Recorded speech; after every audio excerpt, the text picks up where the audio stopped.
So, solving one-step equations by multiplying and dividing. Just like you did yesterday, you're going to try to find the value of x that makes a statement true. So you have this first example, 6x equals negative 48. Remember, if you have 6 and x, or any number right in front of a variable, that's like they're saying 6 times x. So it's 6 times x equals negative 48. So 6 times what equals negative 48? Remember, when you're multiplying and dividing, if this is a negative number, if your answer is negative, that means you had to multiply a negative times a positive to get a negative.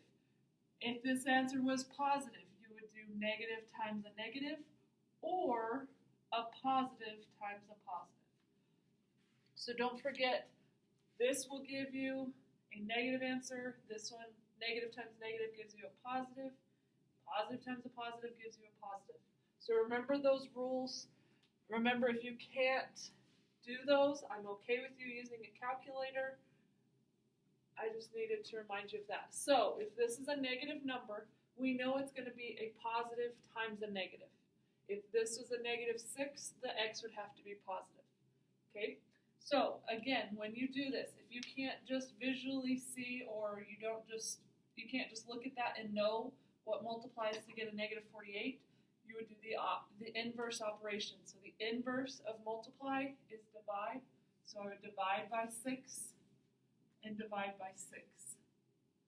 6 divided by 6 cancels. If you type that in your calculator, 6 divided by 6, that will give you 1. So then I would be left with a 1x equals, now a 1x is just the same thing, because if I just say x, then I know that there's one of them there.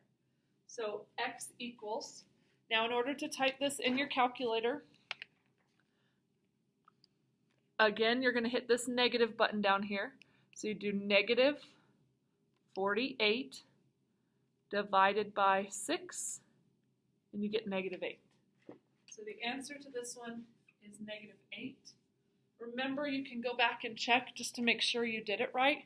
So to check it, I'm going to use 6, which is the original, times what I found is my x, so negative 8, which gives me negative 48. So I did, in fact, find the correct answer.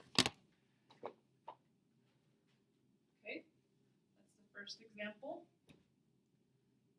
The next one is negative 2x equals 24. So negative 2x equals 24. Right there, you're going to look at this. It's a negative 2. Now, the thing that I always see a lot of people try to do is they try to add this to. Since it's negative 2x, that negative is telling you that it's a negative 2 times x. It's not a negative 2, so I need to add. So that's the mistake I see the most common. So negative 2 times x, the opposite of multiply, is divide. Divide by negative 2, divide by negative 2.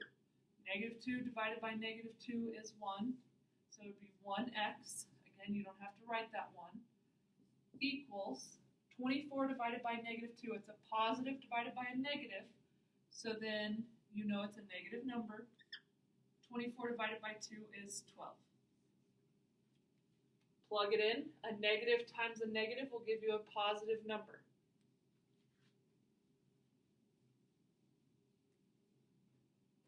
Okay. 12 equals x divided by 3. Remember, it doesn't matter what side the variable is on. You want to still try to get it by itself. So yesterday I saw a couple of people making the mistake of they were trying to move this over instead of move the whatever was with the x away. So this is x divided by 3. It looks like a fraction, which remember fractions and division are the same thing.